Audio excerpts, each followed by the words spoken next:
역사와 신화가 공존하는 어떻게 보면 신의사관, 그 속에서 숨은 의미들을 찾아내는 붓다로드 시간에 오신 것을 환영합니다. 오늘 말씀드릴 이야기는 하늘에서 떨어진 돌에 대한 이야기를 해드릴 거예요. 옛날 사람들이 신성하게 여겼던 돌들 전국적으로 몇 군데 있습니다. 그리고 전 세계적으로 가장 유명한 돌, 하늘에서 떨어진 돌 중에서 가장 유명한 돌, 메카 카바 신전에 있는 그 돌, 운석입니다. 신의 돌이라고 하는. 그래서 우리가 이슬람 이렇게 순례하는 거 보면 메카에 이렇게 카바 신전이라고 네모나게 까맣게 된 신전이 있고 그 주변에 사람들이 막 동그랗게 해서 예배하고 하는 모습들을 볼 거예요. 그게 어떻게 보면 사우디아라비아가 정통성을 주장할 때 계속 내는 게 그 카바 신전 때문에 그렇거든요. 그래서 천국에서 떨어진 돌, 신의 돌, 어떻게 약은 많이 파는데 정답은 운석, 그리고 사막에서 아무것도 없을 때 진짜 엄청난 이런 운석이 하나 떨어지면 그때 대기권하고 부딪히면서 막 빛이 나고 이거를 옛날 사람들은 진짜 진기하게 봤을 거예요. 그리고 중국의 유명한 돌 하면 황산의 비례석, 황산 거의 이 꼭대기는 아니고 그 중간쯤에 가면 이렇게 진짜 돌이 박혀 있는 것처럼 이렇게 떨어져서 박힌 것처럼 다 풍화작용입니다. 알고 보면 다 풍화작용으로 그렇게 됐는데 그런 돌들이 있고 그리고 우리나라와 관련해서는 삼국유사에 기록된 이러한 돌들이 있습니다. 그래서 대표적인 게 이제 하늘에서 떨어진 돌, 그 다음에 땅에서 솟아올라온 돌, 그리고 거기에는 부처님이 새겨져 있다더라. 근데 부처님이 돌에 새겨져서 택배로 배달됐을 것 같지는 않고 신성한 돌이니까 거기에 불교가 나중에 영향력을 넓히면서 불상을 조각을 했을 걸로 그렇게 보는 게 타당하지 않겠나 싶어요. 그래서 그런 이야기 잠깐 해드리도록 하겠습니다. 탑상편에 나오는 사불산, 사불산이라고 하는 건 뭐냐면 사면석불이라는 거예요. 우리나라의 경주에 제가 이제 뭐라고 얘기하냐면 가장 신령한 돌은 도대체 뭘까? 이렇게 생각을 해보면 여러 가지 생각할 수 있는데 저는 경주 남산의 탑골을 꼽거든요. 거기 가보면 저 바위 하나에 여기저기에 진짜 부처님뿐만이 아니고 보살상도 있고 신장상도 있고 스님상도 있고 해서 한 29 이상이 거기에 다 이렇게 새겨져 있죠. 그래서 빈틈이 없습니다. 어떤 거는 새긴 데 위에 밀고 또 새긴 것 같은 흔적까지 나올 정도로 그래서 그 돌이야말로 굉장히 신령하게 사람들이 봤겠구나라는 거를 알 수 있는. 그리고 참고로 말씀드리면 마이산 같이 이렇게 푸석푸석한 돌들은 에너지가 없다고 생각했어요, 옛날 사람들이. 그래서 화강암처럼 단단한 돌이어야 되고 그다음에 미끈하고 그러니까 한 덩어리 돌이어야 되고 그리고 화강암이라도 굳는 과정에서 용암이 이렇게 층을 이루잖아요. 시루떡처럼 층을 이루면 그거는 영험하지 않은 돌입니다. 그냥 완판이 한 덩어리로 깔끔하게 단단한 돌로 나오면 그거를 이제 신령하다. 그 다음에 에너지가 그 안에 뭉쳐 있다 이렇게 봐요. 참고로 말씀드리면 그냥 기운이 뭉친 게 어떻게 보면 돌이라고 보시면 돼요. 그러니까 기운이 뭉치면 약간 수증기처럼 돼서 구름처럼 되는 거고 더 단단해지면 이게 옛날 사람들이 이렇게 생각하는 거예요. 그렇게 해서 돌이 되는 거고 돌보다 더 단단하고 강력한 에너지를 가지면 보석이죠. 보석이죠. 그리고 그런 생각은 동아시아만 했던 것 같지는 않아요. 전 세계적으로 했죠. 그래서 마블에서도 나오잖아요. 건틀렛이라고 5개의 돌을 이렇게 딱 꽂으면 막 우주를 파괴하고 돌로 우주를 파괴할 수 있겠나라는 생각을 하지만 다 하죠. 그게 타노스가 모으려고 했었던 이런 쓸데없는 얘기들이 나오잖아요. 그리고 해리포터에도 마법사의 돌이 있고 강철의 연금술사에는 현자의 돌이. 그러면 돌이 뭔지. 근데 보석이라고 하는 건 에너지가 모여 있다라고 보는 거예요. 그래서 금은 같은 경우는 불이나 빛을 물을 상징하는 거고 불과 물을 상징하는 거고 보석 같은 경우는 거기에 강력한 에너지가 모여 있다라는 생각을 하는 거예요. 그리고 참고로 말씀드리면 이런 주술적인 얘기를 계속해서 되나 싶기는 한데 우리가 가장 많이 하는 진언 중에 하나가 뭐냐면 반야신경의 아제아제 바라아제와 더불어서 제일 많이 하는 게 옴마니밤메옴입니다. 옴마니밤메옴. 옴마니밤메옴이 무슨 뜻이냐면 오 연꽃 속에 마니주여라는 뜻이야. 밤메옴. 그래서 마니주를 얘기하는데 그 마니주가 뭔지 몰라요. 여의주는 용이 상투에 틀고 있는 거고 머리 위에 틀고 있는 인도용은 그렇게 하고 있는 거고 근데 여의주도 뭐 뜻대로 되는 건지는 난 잘 모르겠어요. 왜냐하면 용이 여의주를 갖고 있는데 금시조한테 맨날 죽고 있던데 두드려 맞아가지고 나를 좀 막아줘 뭐 이렇게 지니처럼 뭐 이렇게 램프를 쓰다듬어서 뭐라도 해야 되는데 아무 능력이 없더라고요. 그래서 얼마나 능력이 있는지는 저도 잘 모르겠어요. 그런데 아무튼 그게 여의주고 마니주는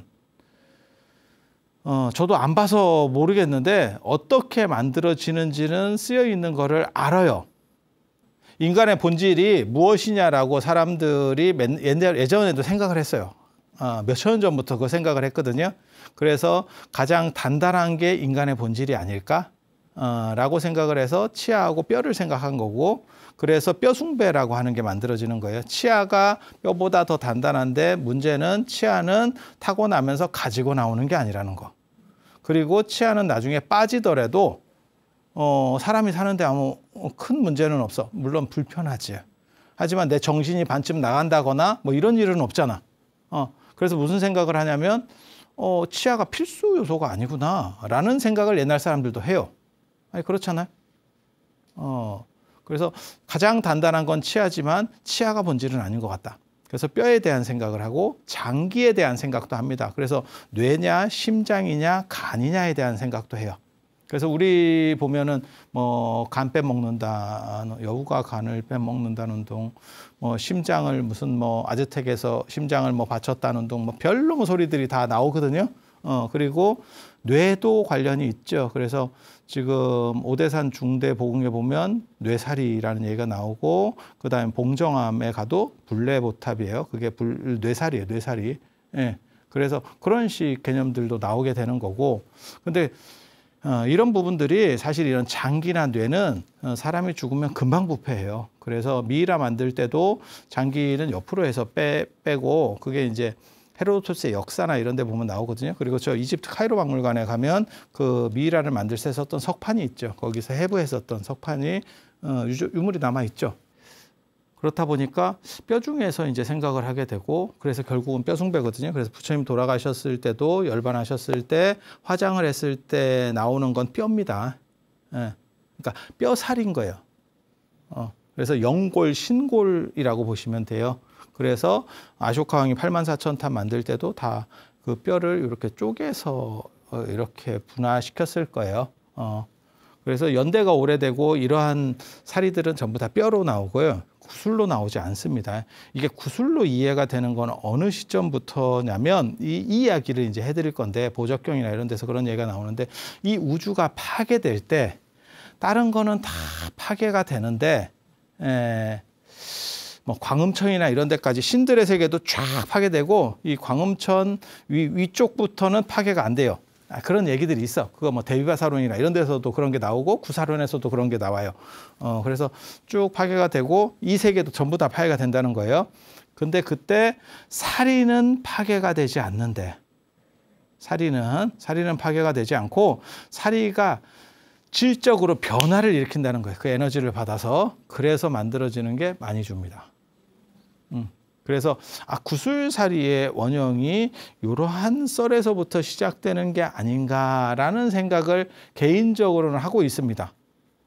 그래서 지금 요즘 이제 들어서 계속 이제 구술사리들 얘기가 나오는데 그거는 훨씬 후대 이야기라더라라는 정도 이해를 하시면 되고, 그러니까 사리가 보석 중에 최고예요. 그 얘기를 하고 있는 거예요. 그러니까 너네가 알고 있는 보석의 에너지가 있다라는 걸 가정하고 그 문화권 안에서 얘기하는 거예요. 그거보다 더 대단한 게 사리보석이야. 그 사리보석이 뭐냐? 마니주야.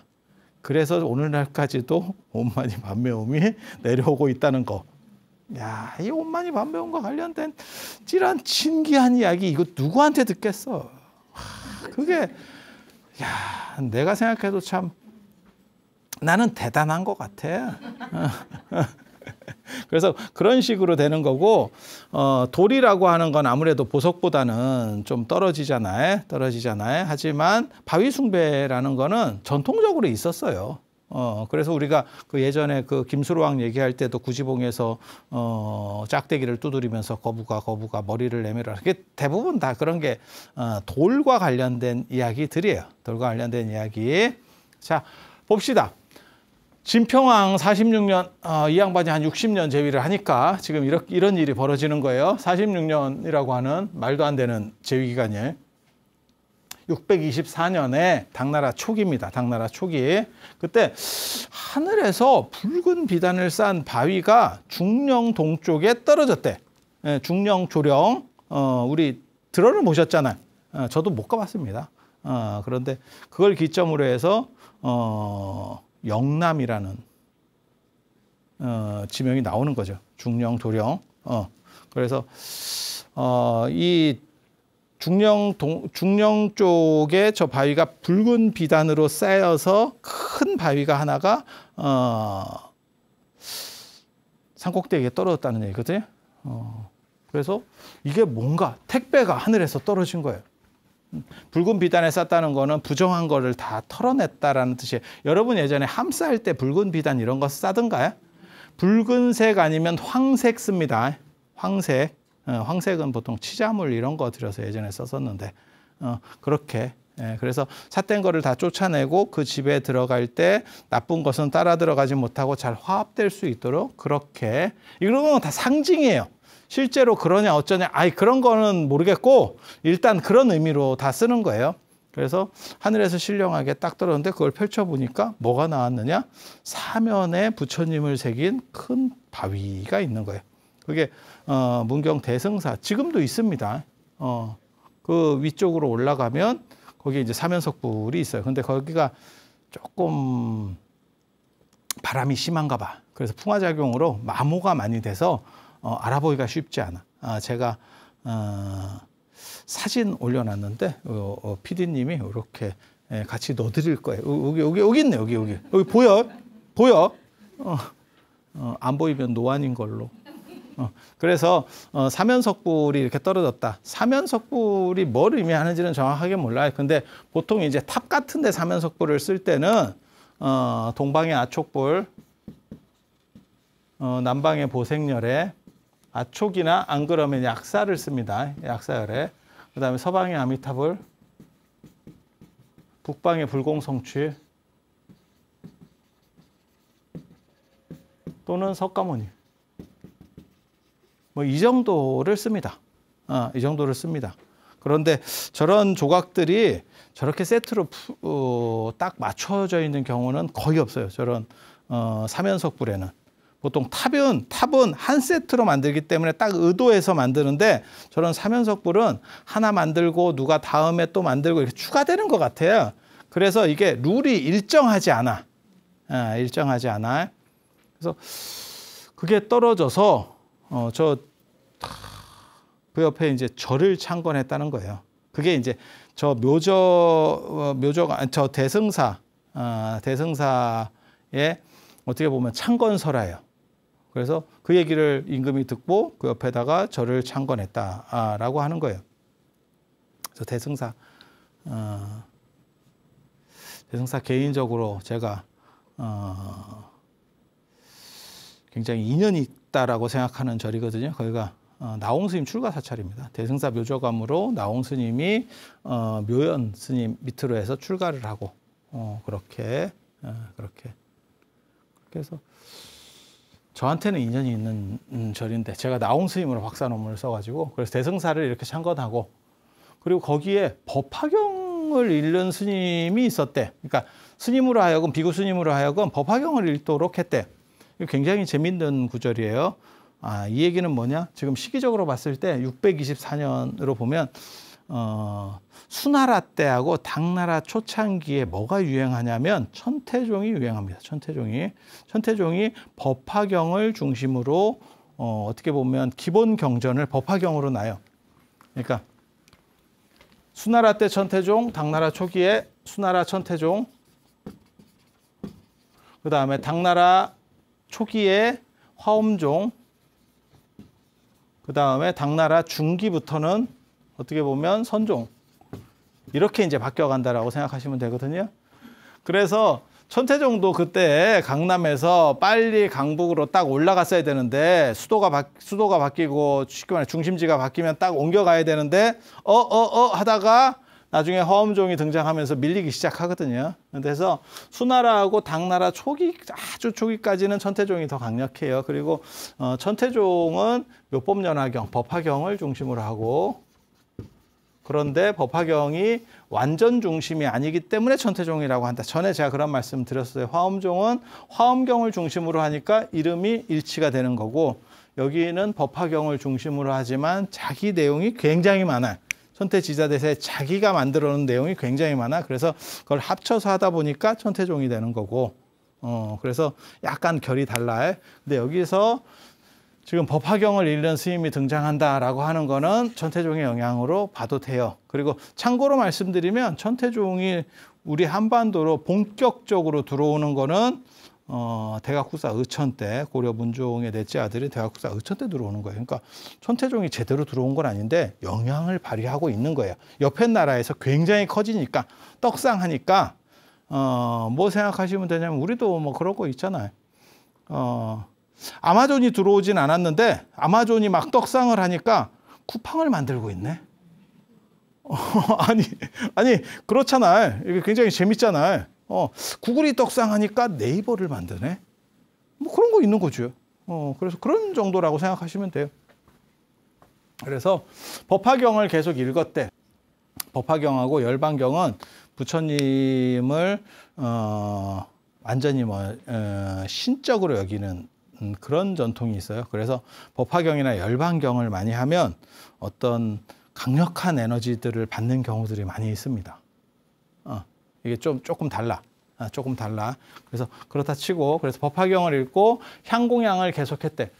무조건 향공양했다는 뜻이 뭐냐면 예불 하고 기도했다라는 뜻이에요. 그러니까 옛날에도 뭐 분향했다, 노전 스님 이러면 다 그게 향 관리자예요. 그러니까 부처님 공약물 중에서 최고는 향이에요. 향이 생략될 수 없는, 그러니까 등은 생략해도 돼. 예, 과일 생략해도 돼. 향 생략 안 됩니다. 향이 생략이 안 됩니다. 그래서 저기서도 향공양을 올린다라는 표현으로 나오는 건 뭐냐면 예불하고 기도를 계속했다. 그 기도의 핵심은 뭐냐? 법화경을 계속해서 읽는 거. 읽으면서 기도했다. 그 얘기예요. 그 얘기. 예. 그렇게 해서 그 스님이 돌아가셨대. 돌아갔는데 무덤을 썼다네. 스님이 돌아가셨는데 왜 무덤을 쓰지? 저 시대에 다 무덤 쓸 때입니다. 예. 제가 전에도 말씀드렸을 거예요. 우리나라에서 최초로 화장했었던 스님 기록에만 의하면 자장률사. 그럼 자장률사 이후에는 계속 화장했느냐? 아닙니다. 고려 초기까지도 스님들 돌아가셔서 매장하는 경우도 상당히 많았습니다. 그래서 부도를 파면 부도 밑에 관이 나옵니다. 관이 나옵니다. 그래서 이 장례 풍습 바뀌는 거는 진짜 오래 가요. 그리고 원광법사 있잖아요. 그래서 우리 세소고개로 유명한 원광법사 매장입니다. 매장이라고 나옵니다. 원광하고 자장하고 시대가 그렇게 많이 떨어져 있지 않아. 그런데 매장이에요. 그래서 이게 진평왕 때니까, 진평왕 때. 그래서 매장을 했는데 그 무덤에서 연꽃이 피어났다. 신기하다. 지금 그 얘기를 하는 거죠. 그래서 저 스님은 참 청렴한 스님이고, 그 다음에 어떻게 보면 저 불상은 영험한 불상이다. 뭐 이런 정도의 뉘앙스를 갖추고 있어요. 무덤 위에서 연꽃이 피어났다. 뭔 뜻인지 잘 모르겠고요. 의미적으로는 그런 건데 현실적으로 쉽지 않아. 연꽃의 생육 조건을 봤을 때 그 무덤 위에서 이게 되나? 한 가지 생각해 볼 수 있는 건 있죠. 연못 같은데 무덤을 썼나? 아니 이런 얘기하면 이게 무슨 쓸모없는 얘기래라고 할지 모르지만 실제로 예전에 좋은 터는 대부분 연못터인 경우들도 많습니다. 그래서 제가 그런 얘기 하잖아요. 고구려 고분도 우물 같은 형태로 되어 있고, 그 다음에 중국의 뭐 서태후 무덤이나 이런 것도 대부분 우물처럼 관 밑에가 우물처럼 되어 있거든요. 그래서 우물이라는 게 신성한 곳, 에너지가 모이는 곳, 뭐 이런 의미들이 있어요. 그래서 절도 그런 식으로 짓잖아요. 그러니까 황룡사도 연못, 통도사도 연못, 기림사도 연못, 다 그런 식이에요. 이게 고대 풍습이 있다니까요. 그래서 만약에 그런 뉘앙스로 본다면 저기도 무덤을 어떤 식으로 그런 비슷한 유형을 썼나? 안 그러면 괴릉처럼 그게 이제 가묘를 쓸 때 무덤, 그러니까 연못을 이용해서 가묘를 썼나? 괴릉이라는 게 그런 거거든요. 전에 제가 그런 얘기 해드렸잖아요. 우리나라 장례 풍습이 지금같이 그냥 무덤을 막바로 쓰는 게 아니고, 사람이 돌아가시면 산 같은 데다가 이렇게 놔가지고 초분을 쓴다고. 초분. 테이블 위에다가 시신을 올려놓고 풀로다가 이렇게 덮어놓는다고. 그렇게 해서 한 3년 정도 지나면 이게 다 녹아내리고 뼈만 나오면 그 뼈를 추스린다고. 그리고 아마 괴릉은 그렇게 썼을 거예요. 그 원성왕릉 괴릉 같은 경우는 저렇게 일반 땅에다가 놔두면 짐승이라든지 안 그러면 저 뭐 벌레라든지 이게 접근성이 좋잖아요. 그러니까 아예 연못 위에다가 저걸 걸어버리면, 시설물을 걸어버리면, 그러면 해자같이 되면서 주변이 물이니까 함부로 뭐 접근되는 게 없잖아요. 물론 뭐 그냥 쓸데없는 생각이고요. 접근되는 거 아닌 건 아니고, 왜냐하면 날라서 다 들어오기 때문에. 아니, 그렇지. 뭐 팔이나 이런 거 다 날라서 오지.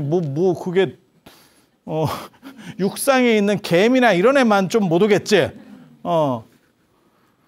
그래서 그런 식 의미 구조일 거예요. 그 괴릉이라고 하는 것도. 그래서 연못 위에다가 시신을 올려버리는 거죠. 그러니까 연못이 이렇게 있으면 거기다가 시신을 놓고 아마 이렇게 땡겼겠죠. 그래서 괴릉이라고 생각을 하거든요. 그래서 이런 식 유풍을 해요. 그래서 제가 전에 말씀드렸었잖아요.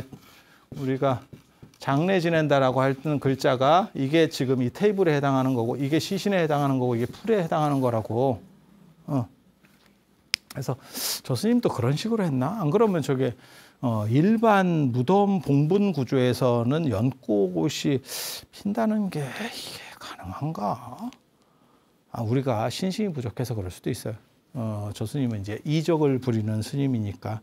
그리고 저 돌이라고 하는 거는 지금도 있어요. 지금도 있는 사면석불이고, 그거는 신성한 돌이라고 하는 의미를 내포하고 있습니다. 그래서 부처님을 사면에 새겼고, 대부분 신령한 돌은 뜬금없이 나타나 있는 돌들을 신령하다고 생각해요. 그러니까 그 자리에 왜 이렇게 뜬 돌이 있지? 모든 뜬 돌이 신령하게 봅니다. 모든 뜬 돌은. 왜? 옛날 사람들 입장에서는 뜬 돌이 발생하는 걸 이해를 못해요. 돌이 이렇게 연결되어 있지 않고, 이렇게 보면 뭐 부석사도 마찬가지고 이렇게 뜬 돌들이 있잖아요. 뜬 돌들이 왜 발생하죠? 돌이 굳으면서 이렇게 성분들이 좀 다른 게 있고, 그다음에 무른 성분이 들어가 있는 층이 있는 거죠. 그게 풍화작용에 의해서 거기가 깎여 나가는 거죠. 그럼 나중에 그게 완전히 떨어져 버리면 뜬 돌이 되는 거예요. 아니, 그냥 지금 우리가 알고 있는, 인류가 알고 있는 과학적 상식으로는. 근데 옛날 사람들 입장에서는 무진장 신령하지. 누군가 들어서 놓은 거지. 그러니까 그거는 하늘의 돌이라는 생각을 하게 되는 거고. 그래서 저렇게 이제 저런 사면석불이라고 하는 거는 다 신령하다라는 생각을 하면 되고, 그 돌 자체가 얼마나 신령하냐, 그거를 떠나서 사람들이 그렇게 생각한 사람들이 1000년 이상 에너지가 누적되면 그 에너지만 갖고도 신령한 기운이 일어난다 라는 정도 이해를 하시면 돼요. 그리고 그 다음에 나오는 게 이제 굴불사에 대한 이야기입니다. 여기는 굴불산이라고 나오는데, 그냥 나중에는 굴불사 절로다가 경덕왕이 어떻게 보면 통일신라의 기반을 완전히 다지고 세종 같은 역할을 했었던 거는 성덕왕, 성덕대왕이 되고요. 효명, 성덕대왕이 되고 경덕왕은 태평성대를 구하였었던. 그래서 경덕왕 때 최고 업적이 751년에 불국사창건. 굉장히. 그리고 저 양반이 이제 욕심을 부려서 전에 설명을 해드렸어요. 딸밖에 없는데 아들로다가 요게 이제 성전환 수술을 시도를 하고 하늘에 올라가서 제석천하고 쇼부를 봐서 표온 스님이 그래서 성전환 수술을 하고 나라가 기울게 된다. 그게 해공왕.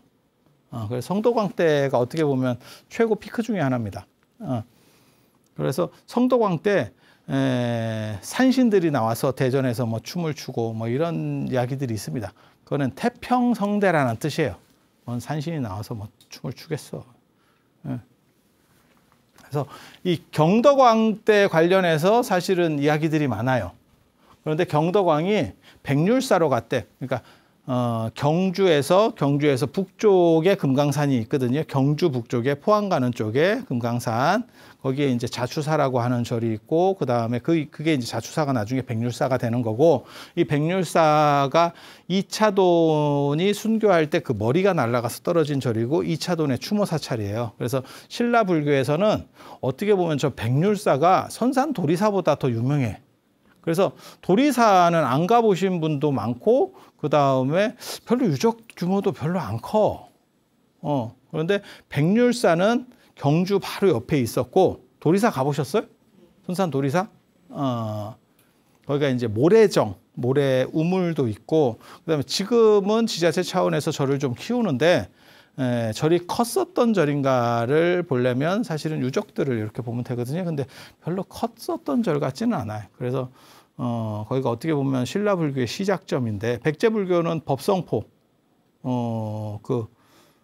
도래지라고 하는 지금 유적지라기보다는 어떤 공원 비슷하게 뭔가를 만들었죠. 백제 불교 도래지 뭐 이래가지고 그리고 이제 절로는 불갑사, 영광의 불갑사, 불교의 첫째 절 갑이에요. 이렇게. 그래서 불교식으로 하면 첫째. 거기서는 첫째라는 뜻입니다. 갑질의 의미가 아닙니다. 첫째, 갑을병정 이렇게 해서 첫째, 첫째 절. 이라는 의미를 가지게 되는 거고 그래서 마라난타가 뭐 그쪽으로 내렸다 이래서 백제불교 도래지라고 하는 거를 지자체 차원에서 만들어 놨고 그리고 신라 같은 경우는 아무튼 도리사가 있고 그 다음에 그런데도 2차돈 순교라고 하는 게 워낙 강렬하기 때문에 백률사 굉장히 중요하고 그리고 금강산이 제가 여러 번 얘기했잖아요. 동쪽에 토암산, 남쪽에 남산, 수도를 중심으로 경주를 중심으로 그 다음에 서쪽에 선도산, 북쪽에 금강산 그리고 금강산의 산신들이 원래 또 셉니다. 지분이 있어요. 상당히 영험한 걸로 이렇게 알려져 있어요. 그래서 금강산 백률사로 이렇게 참배를 갔었던 모양이에요. 가다 보니까 땅 속에서 연불 소리가 나더래. 희한하지? 아파트 사시는 분 땅 속에서 연불 소리 나는 거 밑에 집에서 연불 소리 나는 거 들어보셨어요? 그거 윗집에서 너무 층간소음 심하게 했을 때 밑에서 우퍼 스피커로 천정에다 대고 쏘잖아. 그런 식으로 땅이 흔들리면서 연불 소리. 그래서 뭐 파봐라 이랬더니 사면석불이 나왔다. 라고 하는 거예요. 그게 이제 굴불사 땅에서 파서 나온 돌이라고 해서 굴불이에요. 굴삭기 파서 나온 부처님. 그래서 지금도 굉장히 영험합니다. 제가 이렇게 보기로는 굉장히 멋있어요. 굉장히 멋있어요. 그래서 제가 경주에 가면 자주 이렇게 가는 코스 중에 하나가 굴불사. 남산 탑골과 더불어서 탑골에 진짜 부처님 많이 새겨져 있고 거기는 밀교 사찰이 있었던 데요. 명랑 스님계의 사찰, 신인종 사찰이 있었던 데고 이 굴불사는 어느 종파인지는 잘 모르겠어요. 근데 아마 백률사 쪽에서 관리하지 않았을까 싶어요. 거리상으로 굉장히 가깝기 때문에 백률사가 위상이 크고 이렇다 보니까 나중에 백률사 얘기를 제가 또 해드릴 겁니다. 백률사가 이제 삼수호관음이라 그래서 관세음보살의 경주에 있는 관세음보살의 새 도량, 이적을 발휘하는 도량 그 중에 하나가 백률사, 그 다음에 중생사, 민장사 이렇게 세 곳의 관음도량 이야기가 나오거든요. 그래서 백률사가 관세음보살 도량으로 아주 영험한 도량이에요. 그렇다 보니까 이쪽에서 관리를 안 했겠나 싶어. 그래서 땅을 팠더니 사면석불이 나왔대. 그런데 보면 뭐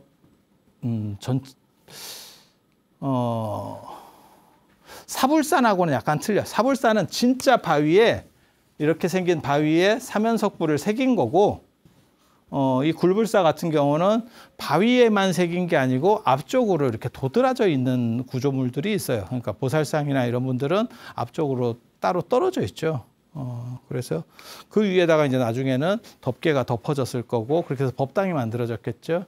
그래서 굴불사가 되고, 그냥 바위만 놓고 보면 굴불산이 되고, 산이 되고, 이렇게 산처럼 모양이 생겼다 그래서 산이라고 하는 거고, 그래서 앞에 사불산은 하늘에서 떨어진 돌, 밑에는 땅에서 올라온 돌. 하늘에서 부처님 뜻이 하늘에서 떨어져서 신라에 있었고, 그 다음에 불교가 잘 될 때 땅 밑에서까지도 부처님이 솟아오르니까 위아래를 다 이렇게 어떻게 보면 부처님이 보호해 주신다라고 하는 그런 의미라고 보시면 돼요. 그리고 이 경덕왕 때 같은 경덕왕이에요. 경덕왕이 태평성대를 구가하던 왕이기 때문에 경덕왕 이야기가 계속 나오는데, 대종황제가 당나라 대종황제예요. 안사의 난을 평정하고, 어떻게 보면 평정했다라고 말해야 되는지 모르겠다. 임진왜란 같이 끝난 거예요. 안사의 난도. 뒤지게 두드려 맞고 어떻게 저렇게 해서 겨우 막아냈어. 만신창이로 이긴 거야. 이기긴 이겼는데 박살이 났지. 그때 저 대종이 들어서면서 이제 조금 치세를 안정시켜 갑니다. 이제 복구하는 거지. 우리식으로 말하면 어떻게 보면 영정조 같이 그 정도까지는 못 올라오는데 상당히 많이 추스렸어요. 그때 안사의 난을 극복할 때 위구르 신강 위구르족하고 그 다음에 티베트 장족들을 막 이렇게 용병들로 끌어들이면서 막 난리가 나거든요. 내 자력으로는 못 이기니까 다른 나라 군대를 막 끌어들인 거예요. 그게 제정신인가 싶을 정도로. 그래서 엄청난 피해가 발생합니다. 그리고 안사의 난 끝나고 나서는 당나라의 지배력이 지방까지 다 못 미쳐요. 이미 꺾인 거지. 완전히 꺾인 거지. 그렇게. 그런데 저 대종이 그나마 이렇게 꺾이던 상황을 약간 올리는 게 저 대종이에요. 그리고 저 대종이 불교적으로 굉장히 신심이 깊었던 황제예요. 그래서 경덕왕이 대종에게 선물을 했대. 그게 만불산이라는 걸 선물을 해요. 그래서 내용으로 보면 뭐냐면 상당히 컸었던 것 같아요. 그러니까 가짜로 산을 하나 만들어. 이상산을 만들어. 이상세계의 산을 하나 만들어. 그러니까 그냥 산이 아니고 산 옆에 이렇게 골짜기도 있고 무슨 산수화 큰 거 만들듯이 만들어. 그리고 거기에 만불이 새겨져 있고 머리가 좁쌀만 녹두만 하거나 안 그러면 콩만한 머리를 가진 불상 사이즈로 해서 크고 작은 불상이 한 만불이 새겨져 있고, 그리고 옥이나 뭐 금이나 이런 걸로 다 만들었다 하거든요. 그 다음에 침향 뭐 이런 걸로 전단향 이런 걸로 향나무로 만들고 뭐 조각하고 뭐 이렇게 했었대. 그렇게 놓고 거기에 이제 비구승이 한 1000명 정도 또 이렇게 만들어져 있고, 그리고 이게 자동 인형입니다. 그러니까 뭐 어떤 기관 장치를 해서 움직인다라고 하는 거예요. 놀랍지? 체코 가보셨어요? 체코 프라하에 가면 그 시계 있잖아. 그 시계가 이렇게 돌면서 이렇게 중간중간에 뭐 이렇게 인형들이 움직이죠. 근데 그게 엄청난 규모의 그 시설이 만들어졌는가 봐. 그러니까 어떻게 보면 통일신라 때 장영실 곱하기 몇 정도 되는 사람이 있었는가 봐. 그걸 설계를 했다는 거예요. 그렇게 해서 종이 치면 그 스님들이 이렇게 돌다가 머리를 조아리면서 절을 하고 예배를 하고 뭐 이런 식으로 해서 만들어졌대. 뭔지 모르겠어. 궁금해. 저도 궁금해. 그런데 그 기관의 중심이 요 기계의 중심이 종각 쪽에 있다. 종 쪽에 있다. 그리고 그거는 자금으로 만들었다. 자금으로 만든 3개의 종과 3개의 종각이 있었대. 그러니까 어떻게 보면 권위를 세우는 자금색이라고 하는 거는 황제의 권위라고 제가 늘상 말씀드렸었잖아요. 황제하고 부처님하고. 그래서 여기서 이제 가장 중요한 대목 중에 하나가 이 포례라는 거예요. 종의 망치는 포례로 만들었다. 포례는 고래, 마가러 뭐 이런 건데 용 중에서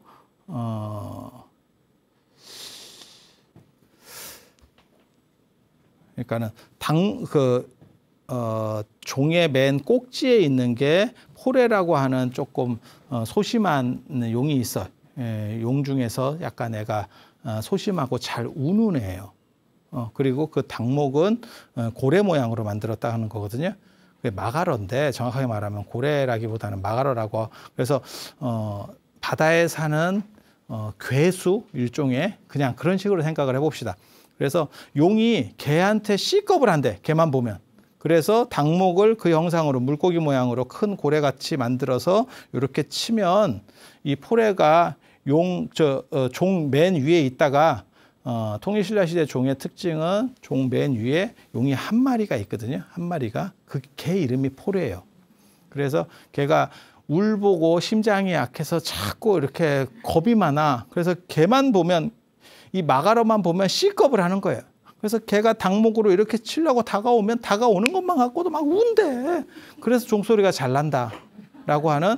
그래서 위에 있는 게 포례고 그 당시 닭목을 고래 모양, 물고기 모양으로 만들었구나라는 걸 알 수 있는 굉장히 중요한 대목이에요. 그래서 종이 울리면 이 기관들이 작동을 하기 시작하고, 그러니까 아까 제가 말씀드렸던 그 프라하에 있는 그 시계탑 같은 어떤 구조들이 있었던 거야. 그래서 이게 시간에 맞춰서 안 그러면 무슨 어떤 기관 장치에 의해서 뭐가 돌아가는 거야.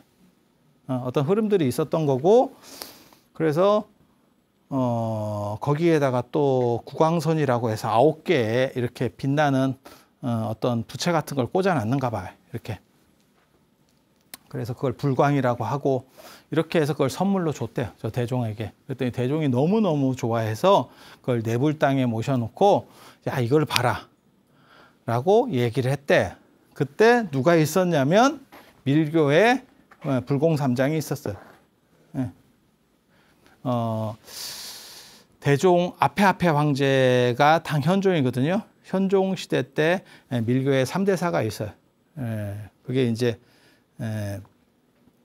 선무의 금강지, 그 다음에 저 불공이거든요. 불공은 이분들의 제자급이에요. 그래서 조금 연대가 늦어요. 그래서 요 고승들이 있었는데 그 중에 이 불공이 이제 조금 나이가 어리니까 저때 주도했었던 것 같아요. 불교계를. 그래서 저 불공 스님이 밀교의 진원 같은 거를 쭉 천번을 외우면서 작법을 하고 찬탄을 하더라. 그러니까 그 당시 중국에서 최고의 고승조차도 감탄하고 우러러 볼 정도의 기술이 통일신라에 있었다더라.